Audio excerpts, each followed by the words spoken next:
Seteguk cappuccino, enak rasanya. Salam cappuccino. Hari ini saya mengajak kita untuk merenungkan tindakan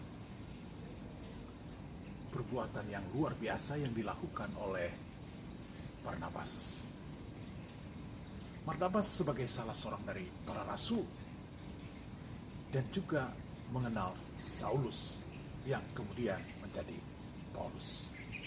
Yang saya mau ingin katakan hari ini adalah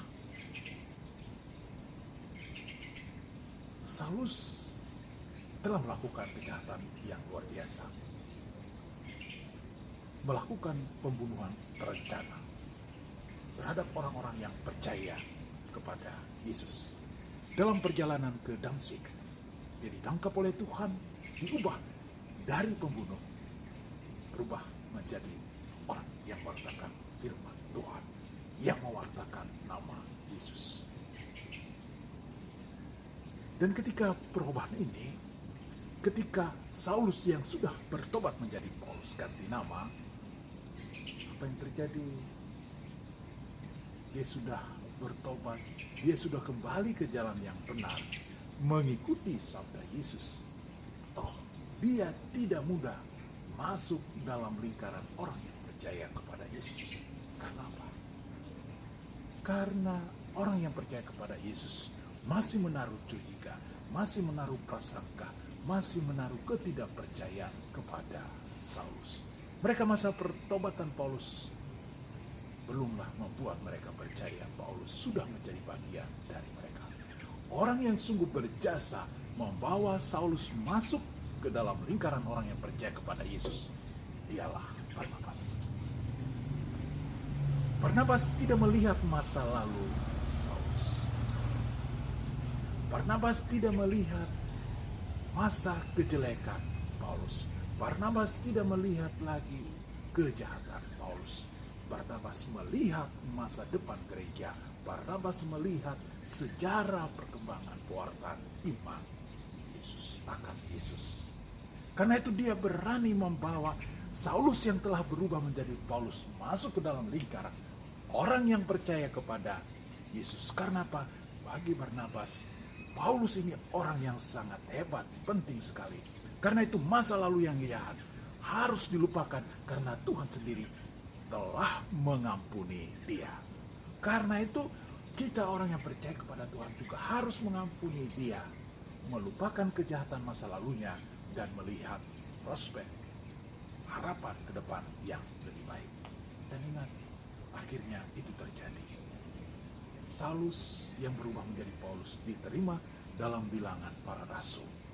Dan Barnabas dan Saulus memegang kunci pewartaan tentang Yesus yang telah bangkit kepada orang-orang non-Yahudi. Seandainya tidak ada Barnabas, Paulus mungkin susah masuk dalam lingkaran para rasul. Tapi berkat jasa Barnabas, Paulus dimasukkan dan mereka berdua memegang kunci pewartaan yang luar biasa. Karena itu kita orang Indonesia juga bisa percaya kepada Yesus. Karena jasa dua orang ini sangat besar. Dari peristiwa ini saya mau katakan bahwa seringkali kita sebagai manusia selalu melihat masa lalu orang. Kalau masa lalunya jahat, itu tetap kita ingat terus. Kalau boleh kita ungkit supaya menjatuhkan harkat dan martabatnya. Padahal orang yang sudah bertobat, orang yang sudah menjadi baik, memang punya masa lalu yang jelek, tapi jangan ingat masa lalu. Ingatlah masa depan. Ingatlah harapan-harapan yang bisa kita capai bersama dengan orang yang kita anggap telah berbuat jahat. Kenapa? Bagi saya, kita belajar dari Barnabas ini, kita harus melihat peluang yang baik dari orang tersebut. Kita melihat potensi yang baik dalam diri orang tersebut. Karena itu jangan selalu ingat masa lalu, tapi selalu memandang masa depan. Kita semua pernah berbuat salah.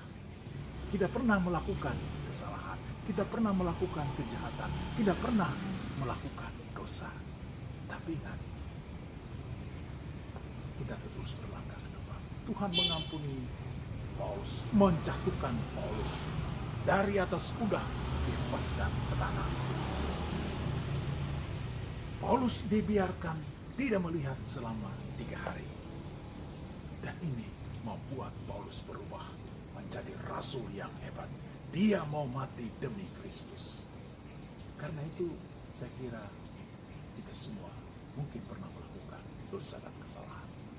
Tapi mari kita terus berlangkah seperti Paulus. Kita mungkin pernah dijatuhkan oleh Tuhan, dihempaskan oleh Tuhan. Tapi mari kita bangkit bersama Tuhan, supaya kita bisa menjadi manusia baru. Belajarlah dari Barnabas yang bisa melihat peluang kebaikan dalam diri orang yang jahat. Kita juga harus belajar memaknai, melihat, dan menerima orang lain sebagai orang yang memiliki harapan, orang yang memiliki kekuatan baru. Tuhan tidak pernah meninggalkan kita. Kan ada lagu, walaupun dosa kita merah bagaikan kerbisi, akan menjadi putih bagaikan salju. Karena Tuhan itu baik, Dia luar biasa. Barnabas menunjukkan kepada kita bahwa Tuhan lebih dulu mengampuni Paulus, maka Dia juga harus mengampuni, memberi kesempatan Paulus masuk menjadi bagian dari sejarah keselamatan itu sendiri. Karena itu kita dalam keluarga juga mungkin sanak keluarga kita, orang yang kita cintai pernah melakukan kejahatan dan dosa. Mari kita maknai baru bahwa dia pernah melakukan dosa, tapi dia punya harapan untuk berubah menjadi lebih baik. Karena itu selalu melihat yang baik dalam diri orang. Jangan hanya berfokus pada yang jahat. Setubuh cappuccino enak rasanya. Salam cappuccino.